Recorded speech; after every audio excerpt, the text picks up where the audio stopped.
오늘은 특별히 에베소서 강의를 시작하는 첫 번째 날입니다. 그래서 이렇게 생각하면 쉬울 것 같아요. 에베소서에 대한 오리엔테이션 시간. 근데 대개 이제 개강을 하면 첫 시간이 오리엔테이션이잖아요. 그러면 안 들어와요, 학생들이. 이건 또 대충 얘기하는 시간인가 보다. 그런데 여러분, 오리엔테이션이 굉장히 중요합니다. 나머지 학기의 강의를 어떻게 큰 설계를 가지고 이해할 것인가, 들어야 될 것인가를 그 시간에 다 교수가 얘기한단 말이에요. 근데 첫 번째 시간의 중요성을 별로 그렇게 깊게 인식을 못하고 이렇게 빠지는 학생들이 가끔 있더라고요. 자, 오늘 여러분들한테 할 얘기는 아닌데 괜히 또 이렇게 사설을 했습니다. 우선 오늘은 본문으로 들어가기가 어렵습니다. 그래서 오늘은 첫 번째, 이 에베소서를 사도 바울은 뭐 때문에 썼는가? 이것이 오늘 우리가 말씀을 통해 살펴볼 내용들인데 아마 역대 어마어마한 참고 구절이 뜰 겁니다. 그러니까 아예 성경을 덮으시고 자막만 봐도 시간이 아까 1부 때 보니까 모자르더라고요. 자막만 봐도. 그래서 첫 번째는 에베소서를 기록하게 된 목적, 그리고 두 번째는 이 책의 궁극적인 목적에 대해서 설명을 드릴 겁니다. 우선 성경을 좀 보십시다. 사도행전 18장 19절을 좀 띄워주세요. 네, 여러분들은 그냥 자막만 계속 봐도 좋을 것 같습니다. 에베소에 와서, 이것이 사도 바울이 첫 번째 방문이에요. 에베소에 와서 그들을 거기 머물게 하고, 일행들이 있었습니다. 거기 머물게 하고 자기는 어디에 들어갔죠? 회당에 들어가요. 여기에 말하는 회당은 이방 땅에 흩어진 디아스포라 유대인들이 자기들의 예배를 위해서 만들어 놓은 회당입니다.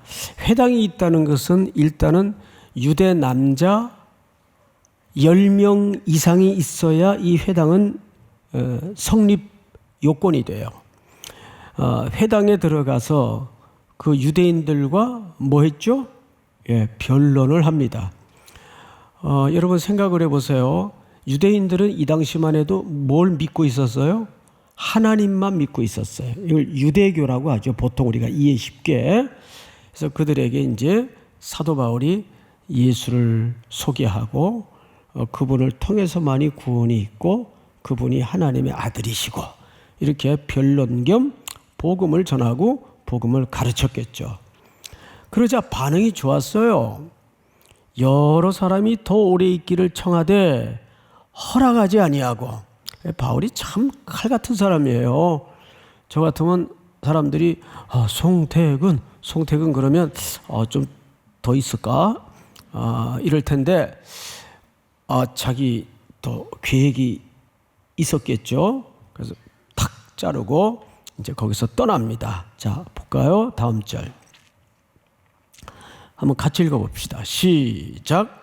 작별하여 이르되 만일 하나님의 뜻이면 너희에게 돌아오리라 하고 배를 타고 에베소를 떠나. 네, 에베소를 떠나요. 결국 그 인간의 정리를 끊고 떠납니다. 근데 여기 잘 보시면 에베소 전체를 관통해야 될, 어쩌면 성경 전체에 걸린 중요한 표현 하나가 여기 이제 에베소서가 쓰여지기도 전에 등장을 해요. 작별하여 이르되 만일, 누구의 뜻이면? 하나님의 뜻이면. 이것이 에베소 전체와 성경 전체를 관통하는 중요한 주제어가 됩니다. 그래서 오늘은 이 부분에 대해서는 못 들어가요. 다룰 내용이 너무 많으니까. 아마 다음 주쯤 이 부분에 대해서 설명이 될 거예요. 하나님의 뜻이면 너희에게 돌아올 수도 있다. 하고 배를 타고 에베소를 떠납니다. 다음 절 같이 읽습니다. 시작. 가이사랴에 상륙하여 올라가 교회의 안부를 물은 후에 안디옥으로 내려가서 얼마 있다가 떠나 갈라디아와 부르기아 땅을 차례로 다니며 모든 제자를 굳건하게 하니라. 에베소서를 떠나서 어디로 갔는가 하면 가이사랴에 상륙을 합니다. 이 가이사랴는 유대 땅에 있는 항구 도시예요. 그런데 상륙해서 올라가 교회의 안부를 물은 후, 그러니까 예루살렘 교회를 얘기하는 거겠죠.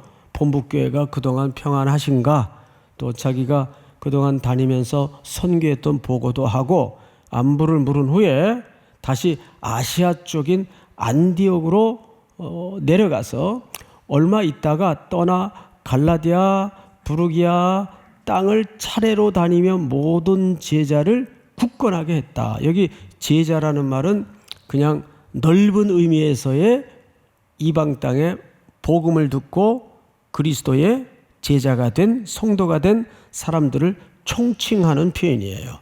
그러니까 갈라디아, 부르기아는 전부 아시아 쪽입니다. 이렇게 다녀서 오게 됩니다. 다음 절 볼까요? 이게 이제 두 번째 방문이에요. 두 번째 방문. 아볼로가 고린도에 있을 때 바울이 윗지방으로 다녀 에베소에 와서 어떤 제자들을 만나, 그러니까 하나님의 뜻이 있었죠. 그래서 다시 에베소를 두 번째 방문하게 됩니다. 그러니까 성경을 나중에 꼼꼼히 짚어가면서 읽다 보면 사도행전 18장에서 한번 방문을 했고 두 번째는 19장에서 방문을 하게 돼요. 그래서 윗지방으로 다녀 에베소에 와서 어떤 제자를 만나요. 근데 이 제자도 역시 넓은 범위에서의 제자예요. 그리고 이제 대화가 이루어집니다. 다음 절. 이르되, 바울이 묻는 거겠죠. 그 이방 땅에 예수 믿고 제자가 된 사람들에게 너희가 믿을 때에 성령을 받았느냐? 이렇게 질문을 해요, 바울이. 근데 이 사람들이 희한한 대답을 하는 게 아니라 우리는 성령이 계심도 들어본 적이 없다.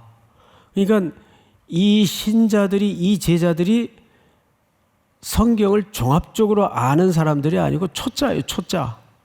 이제 복음 배우고 들은 지가 얼마 안 돼요. 그러니까 부분적으로 성경을 알고 있는 거예요. 아니요, 우리 성령이 뭐 하는 겁니까? 들어본 적도 없는데요. 그러자 바울이 이르되 3절입니다. 그러면 너희가 세례는 무슨 세례를 받았느냐? 그랬더니 요한의 세례를 받았는데요. 그러니까 이건 요한에게 세례를 받았다는 말이 아니에요. 요한은 이미 죽었죠. 요한이 베풀었던 그 세례, 물세례, 우리가 물세례 받았습니다. 이렇게 대답을 한 거죠. 그 다음 절 한번 다 같이 시작. 바울이 이르되 요한이 회개의 세례를 베풀며 백성에게 말하되 내 뒤에 오시는 이를 믿으라 하였으니 이는 곧 예수라 하거늘. 네, 그제서야 사도 바울이 요한의 세례가 갖는, 물세례가 갖는 신학적 의미에 대해서 더 한 걸음 깊게 가르쳐 줍니다. 그 요한의 세례라는 건 말이지 그냥 단순히 물로 세례를 받고 죄 씻음을 받았다는 그런 단순한 차원을 넘어서 바로 이는 곧 예수라. 그러니까 예수 그리스도에게로까지 시선이 닿지 않으면 그 세례는 의미가 없는 거야 라고 믿은 지 얼마 안 되는 소위 제자들이라는 사람들에게 성경을 조금 더 깊게 가르쳐줘요. 다음 절. 이들이 듣고 주 예수의 이름으로 뭘 받았어요? 세례를 받으니 바울이 그들에게 안수하며 성령이 그들에게 임하심으로 방언도 하고 예언도 하니. 다음 절. 여기가 끝이네요. 그러니까 놀라운 성령의 역사가 이들에게 나타난 겁니다. 그리고 이제 성경 다음을 보세요. 18장이죠. 거꾸로 올라가는 겁니다. 이제 이 부분을 잘 이해하셔야 돼요. 이때는 사도 바울이 에베소를 떠나서 부재 중이었어요. 에베소에 없었어요. 근데 없는 사이에 18장에서 무슨 일이 있었는가 하면 알렉산드리아에서 난 아볼로라 하는 유대인이 에베소에 이르게 됩니다. 바울이 없는 틈에. 근데 이 아볼로는 수사학의 대가예요. 말을 너무 이쁘게 해요. 그리고 언변이 좋고 잘해요. 그리고 논리적이고. 그러니까 이 사람은 자다가 일어나서 얘기를 해도 말을 잘해요. 그 정도로 언변이 뛰어난 사람인데 이 사람이 크리스찬이에요. 그리고 성경에 능통한 자라 그랬어요. 그게 얼마나 좋겠어요. 성경에 능통한 데다가 언변이 좋으니까 이 사람이 뭐 입을 열어서 성경을 가르치면 장난이 아닌 거예요. 다음 절 여러분 한번 같이 읽어볼까요? 시작. 그가 일찍이 주의 도를 배워 열심으로 예수에 관한 것을 자세히 말하며 가르치나 요한의 세례만 알 따름이라. 네, 에베소 제자들이 요한의 세례만 알고 있었던 이유가 바로 여기 있었어요. 아볼로라는 사람이 와가지고 성경을 가르쳤는데 자기도 요한의 세례도 몰라. 요한의 세례밖에 몰라. 보세요. 그가 일찍이 주의 도를 배워 열심으로 예수에 관한 것을 자세히 설명을 하는데 가르치는데 아볼로도 요한의 세례밖에 몰라요. 그러니까 세례라는 게 그냥 요한의 세례만 있나 보다 하고 에베소 제자들에게 가르쳤던 거죠. 그러니까 19장 우리가 앞절에서 보았듯이 요한의 세례밖에 모르고 있는 거예요, 사람들이. 자, 우리 다음 절. 그가 회당에서 담대히 말하기 시작하거늘 브리스길라와 아굴라가 듣고 데려다가 하나님의 도를 더 정확하게 풀어 이루더라. 그러니까 그때 주변에 누가 있었는가 하면 앞서 사도 바울이 왔다가 머물게 한 사람들이 있었어요. 기억나시죠? 그 사람들이 누구냐면 브리스길라와 아굴라예요. 바울은 떠났고 두 사람은 남아 있었는데 어느 날 아볼로라는 사람이 와서 성경을 가르치는데 잘 가르쳐요. 근데 한 가지 2%가 부족해요. 성경을 종합적으로 모르는 거예요. 그래서 브리스길라와 아굴라가 듣고 데려다가 하나님의 도를 더 정확하게 풀어줍니다. 그러면 브리스길라와 아굴라가 대단한 거죠. 이 사람들은 이 종합적인 성경에 관한 지식을 어디서 배웠을까요? 누구한테 배웠을까요? 바울입니다.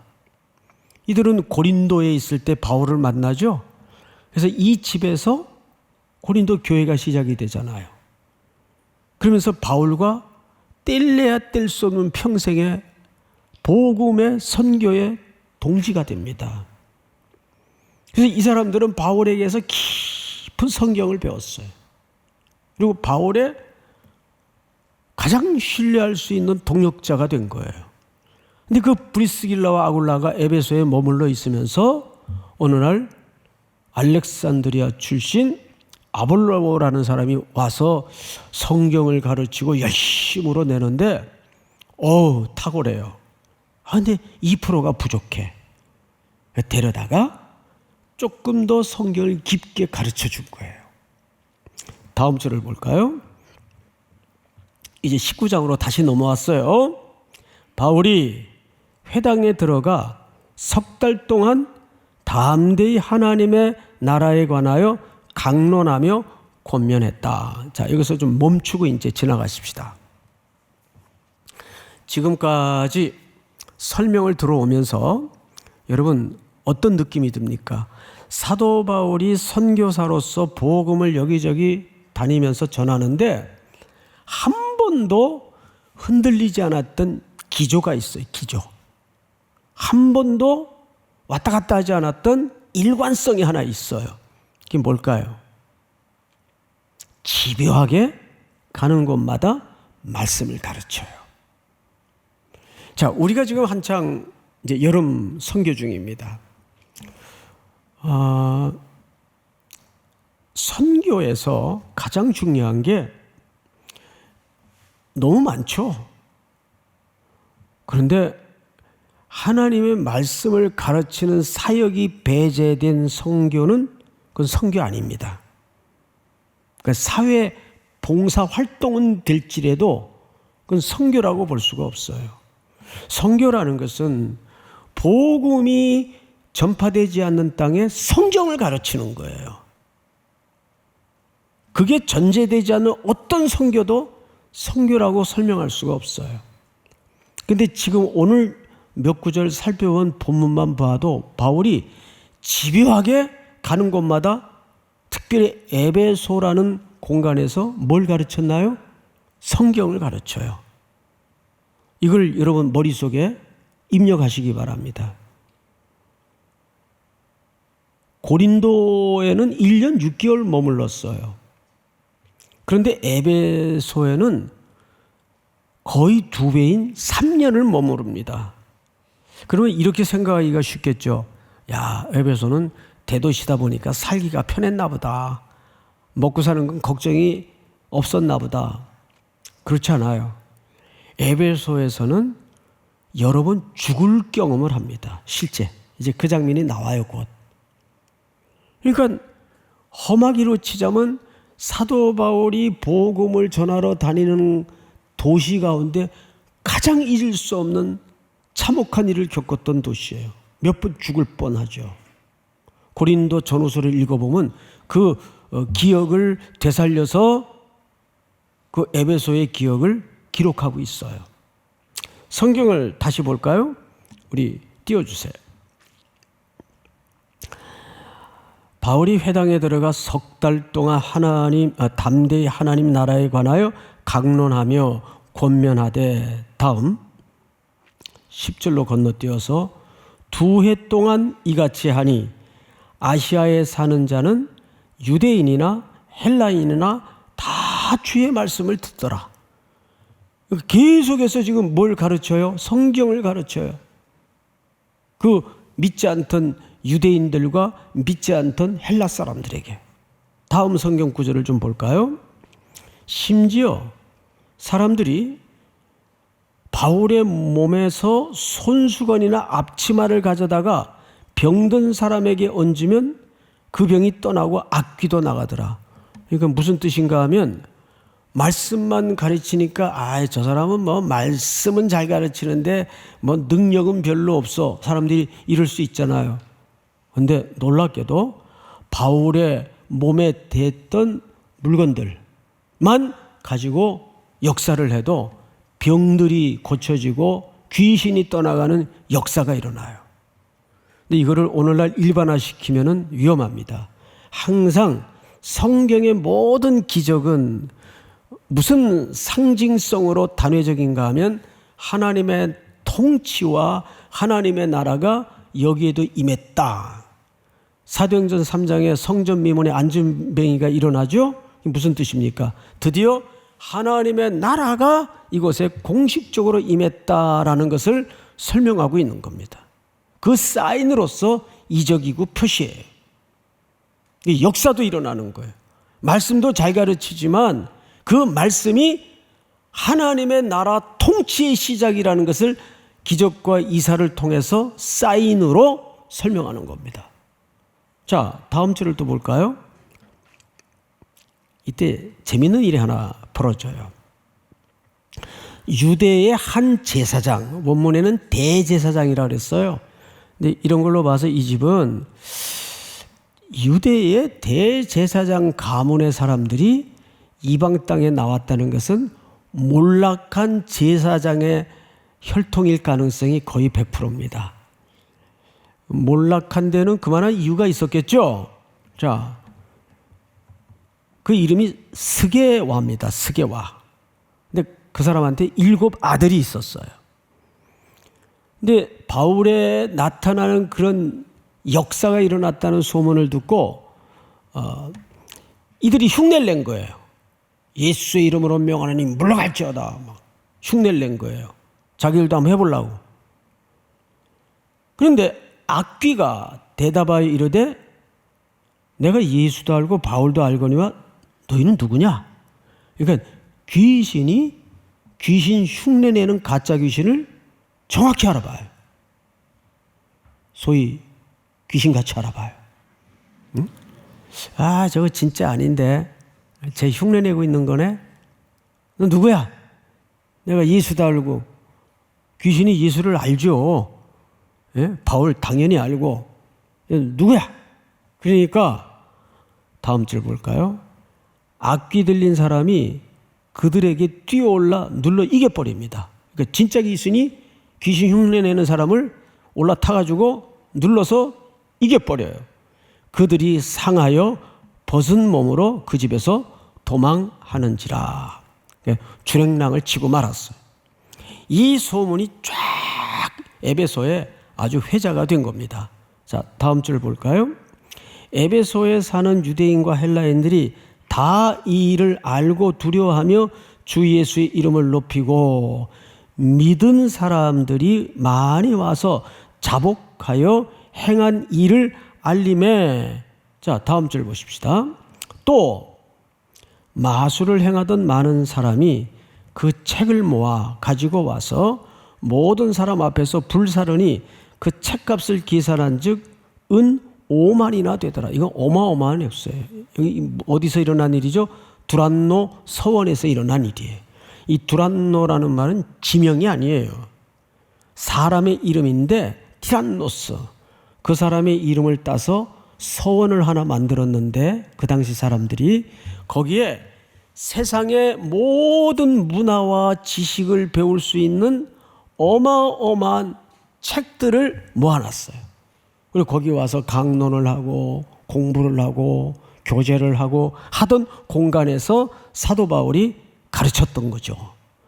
그러니까 이런 사도 바울을 중심으로 일어났던 하나님의 놀라운 역사에 대해서 사람들이 그리스도를 믿기 시작한 겁니다. 그리고 그들이 머릿속에 잡다이 입력하기를 원해 쌓아놓았던 모든 책들을 모아다가 불살라버립니다.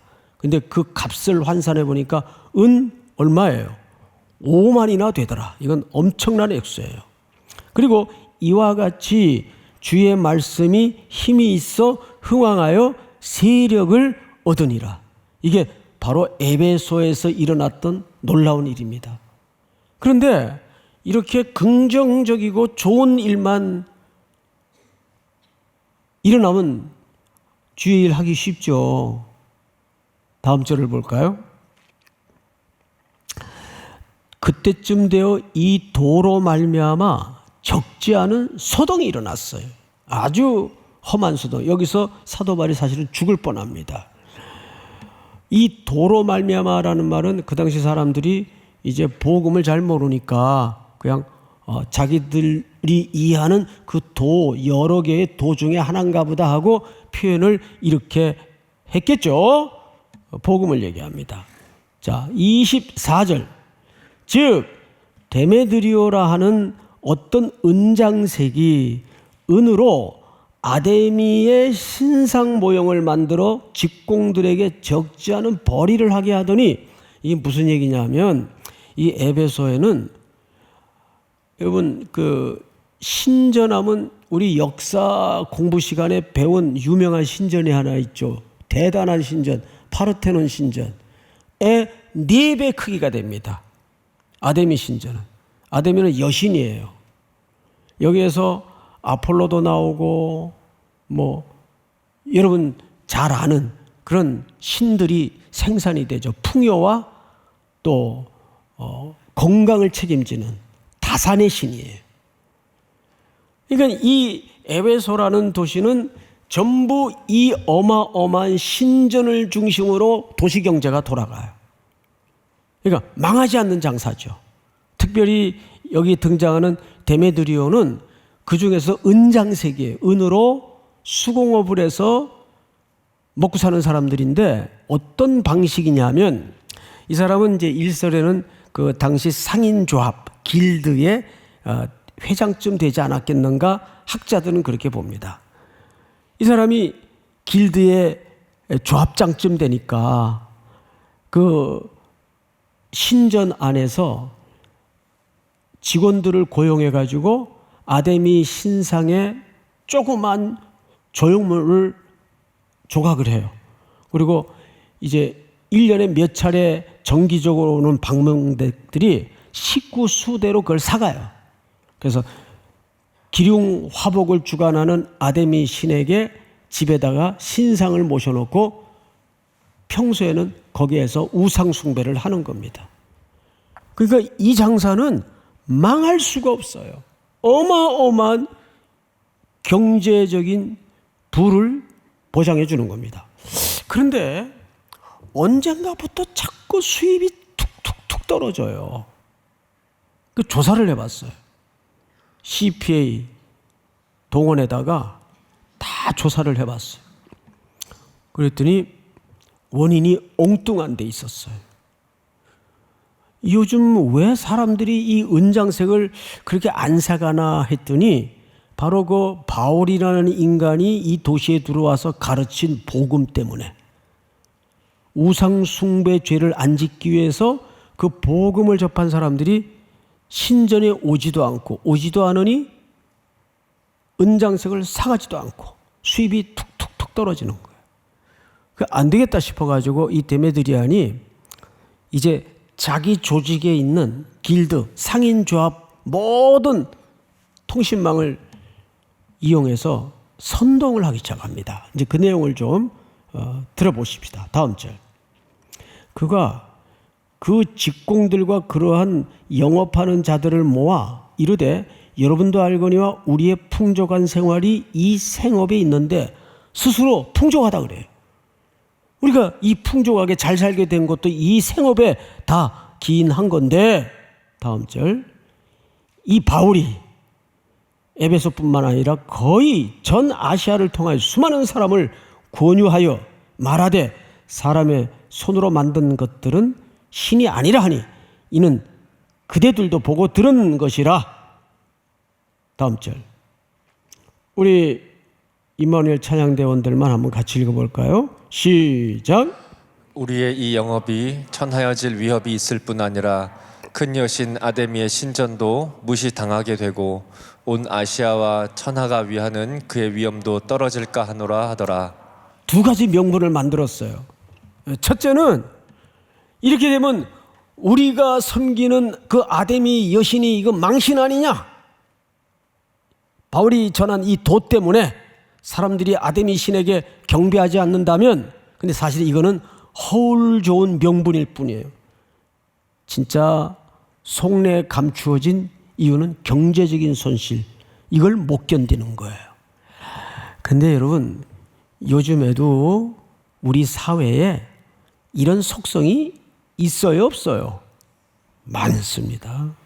명분은 다 뭐 주의 거룩과 영광을 위해서 장난 아니게 막 말은 하는데 결국엔 자기 명분이 더 감춰져 있을 때가 많아요.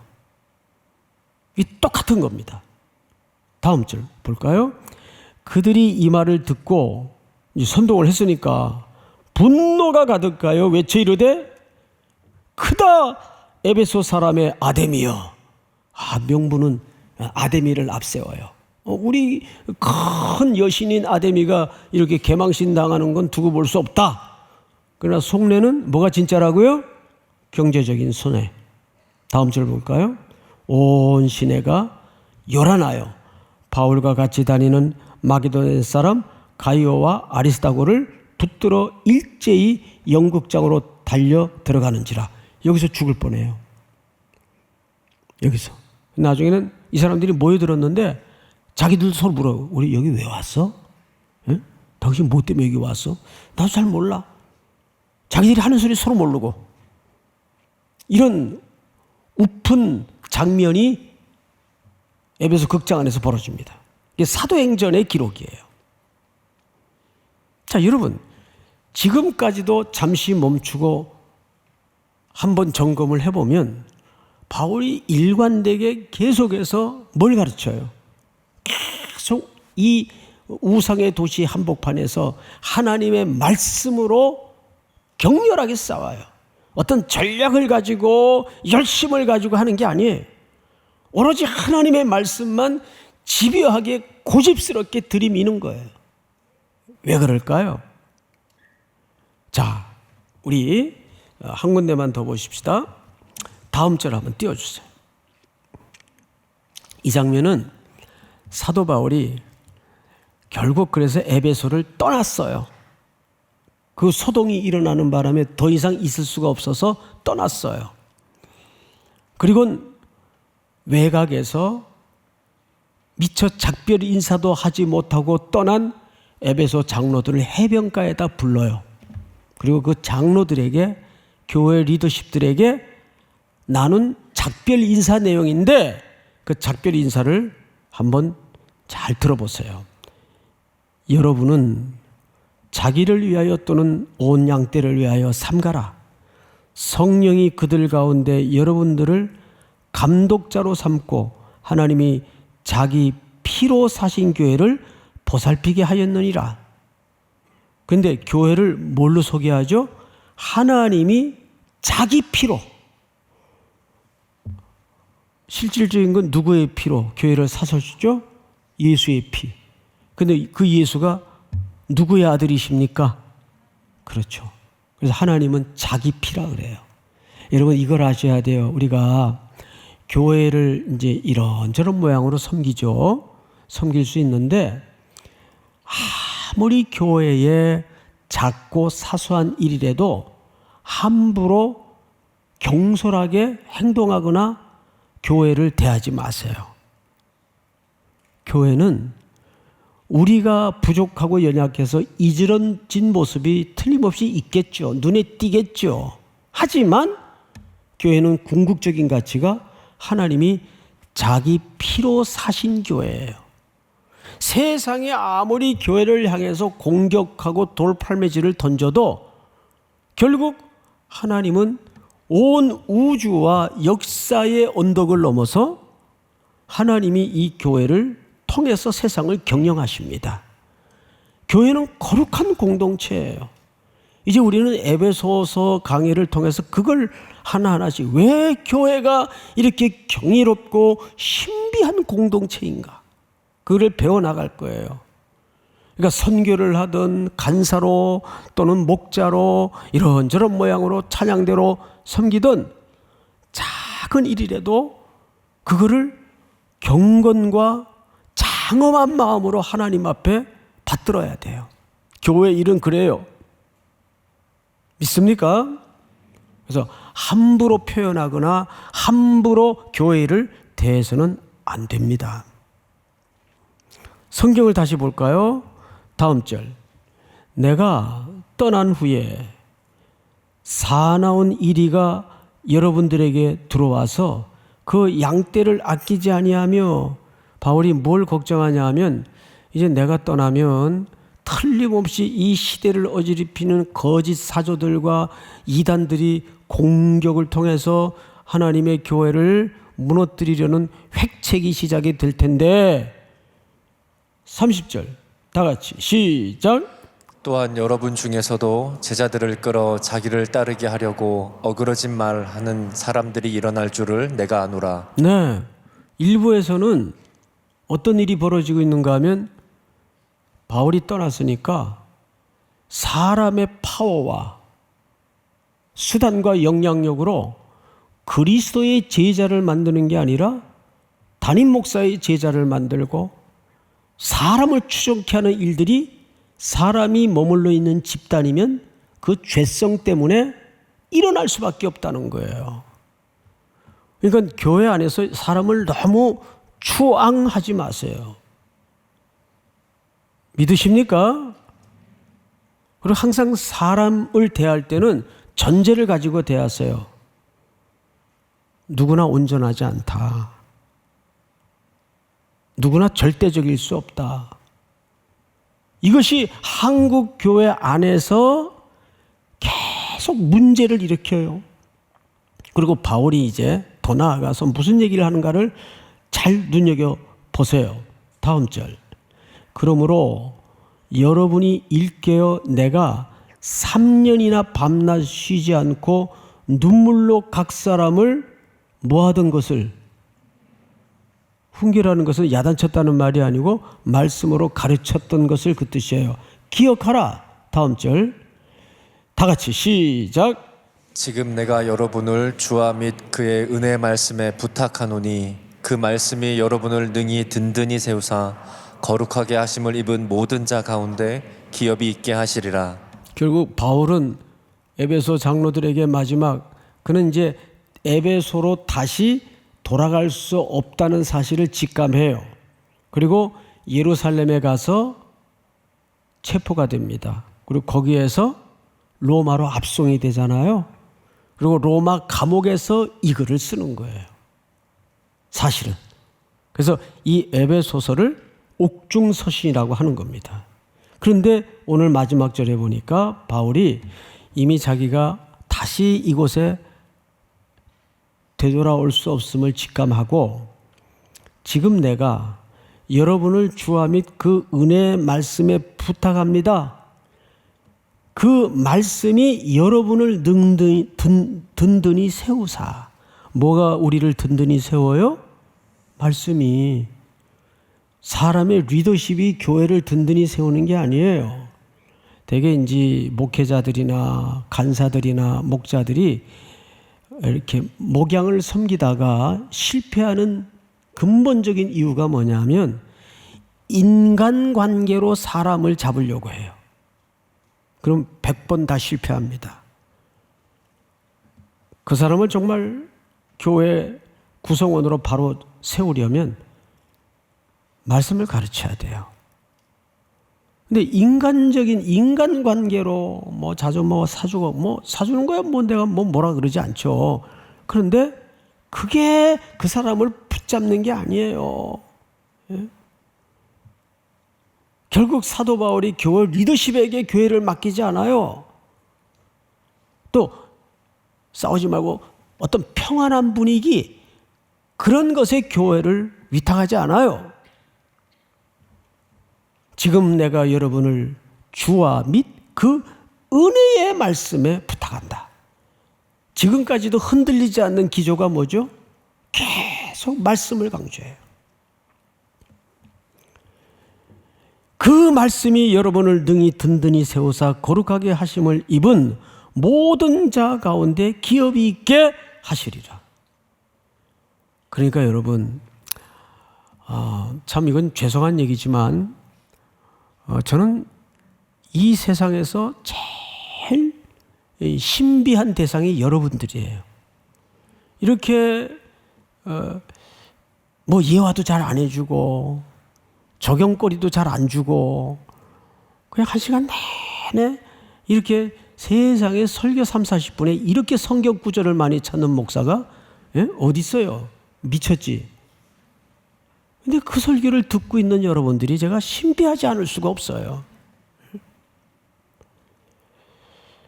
근데 점점 설교 자체가 개그 콘서트가 되고 희화화되고 그런 게 참 속상해요.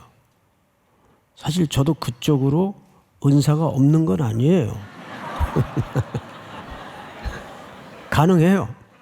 응?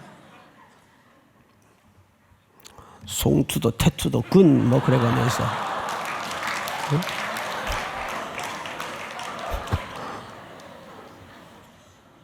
요즘 뭐 전부 만나면 그거 하더군요. 응? 동투도 그투도 라미 뭐 그러면서 난 저게 무슨 암호인 줄 알았어요 처음에. 그런데 결국 여러분들과 교회를 든든히 세우는 것은 살아있는 교훈과 책망과 바르게 함과 의로 교육하기에 유익한 말씀이에요. 교회의 리더십은 사람이 리더십을 가져서는 망합니다. 말씀이 리더십을 가져야 돼요. 믿습니까? 뭐 이런 걸 뭐 큰 소리 친다고 되겠어요? 안 돼요. 우리 삼일교회 청년들은 수많은 지도자가 또 역사의 무대 뒤로 사라지겠죠. 그거 중요하지 않아요. 사람은 그냥 왔다가 또 가는 거예요. 뭐 전들 여기서 뭐 앞으로 20년 목회하겠어요? 이제 얼마 안 남았어요. 그러나 말씀만 남으면 돼요. 여러분 가슴에 하나님의 살아있는 말씀만 남으면 되는 거지. 자, 성경을 다시 보십시다. 띄워주세요. 지금 내가 여러분을 주와 및 그 은혜의 말씀에 부탁하노니 그 말씀이 여러분을 능히 든든히 세우사 거룩하게 하심을 입은 모든 자 가운데 기업이 있게 하시리라. 다음 절 볼까요? 우리 에베소서 3장을 한번 띄워주실까요? 에베소서 3장. 여러분 한번 같이 읽어보십시다. 시작.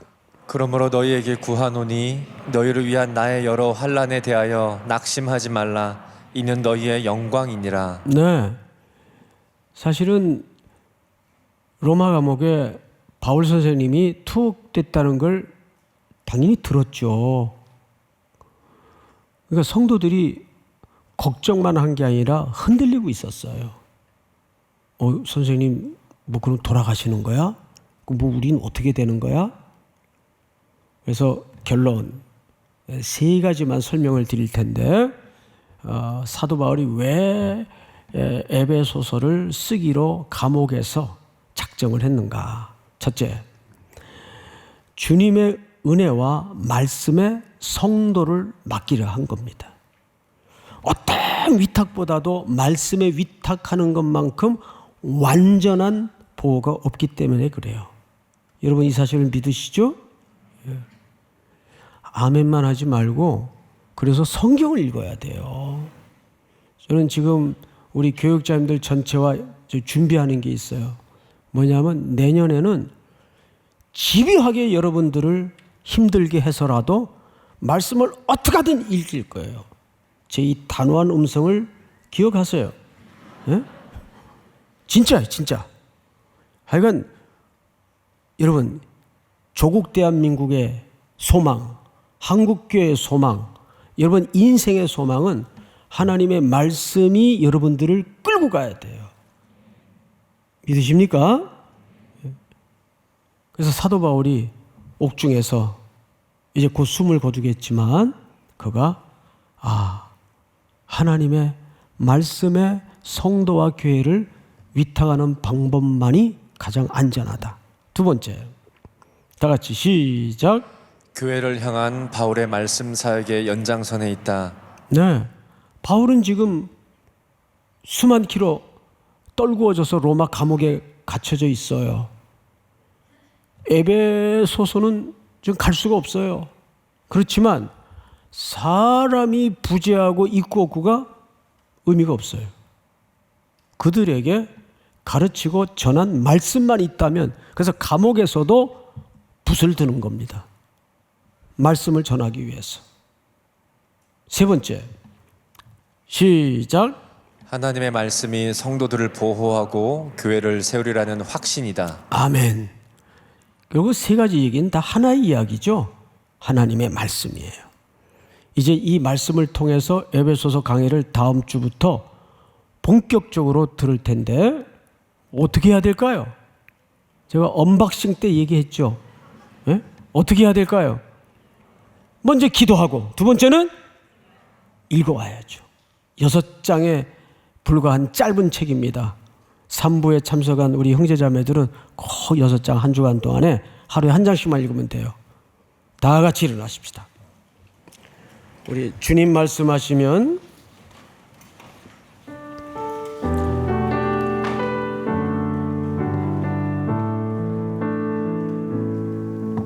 주님 말씀하시면 내가 나가리라.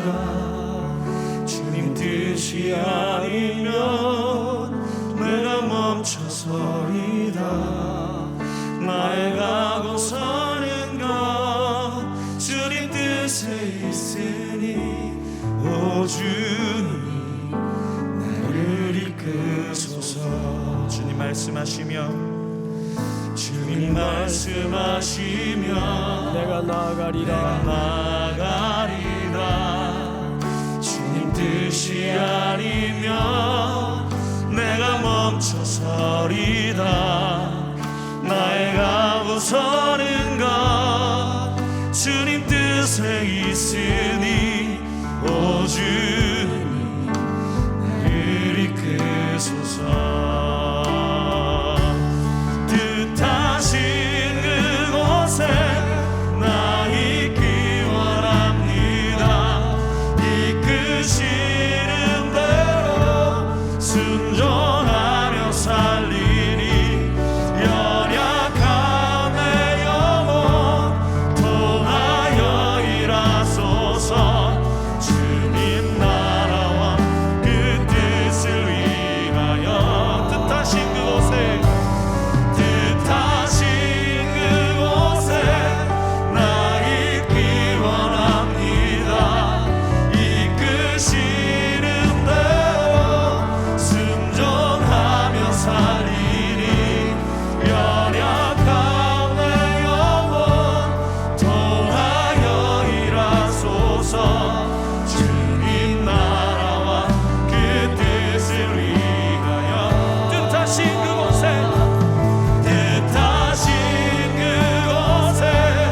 나 있기 원합니다. 이끄시는 대로 순종하며 살리니 연약한 내 영혼 통하여 일하소서. 주님 나라와 그 뜻을 위하여 오 주님 나를 이끄소서.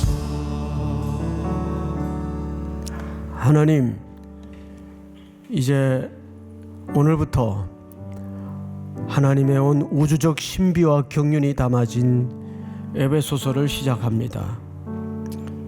교회를, 성도를, 시대를 바로 세우는 유일한 방법은 하나님의 말씀에 온 시대가 붙들리는 일 외엔 없음을 고백합니다. 여기 서 있는 보석 같은 청년들이 다시 한번 하나님의 말씀에 사로잡히는 은혜를 입게 하여 주시옵소서. 지금은 우리 구주 예수 그리스도의 은혜와 하나님 아버지의 놀랍고도 크신 사랑하심과 성령님의 교통하심이 오늘 머리 숙여 경배를 드리는 사랑하고 사랑하는 귀한 3일의 성도들, 청년들 머리 위에 해외 군에 출타해 있는 가족들 복중의 생명까지 영원토록 함께 있을지어다. 아멘.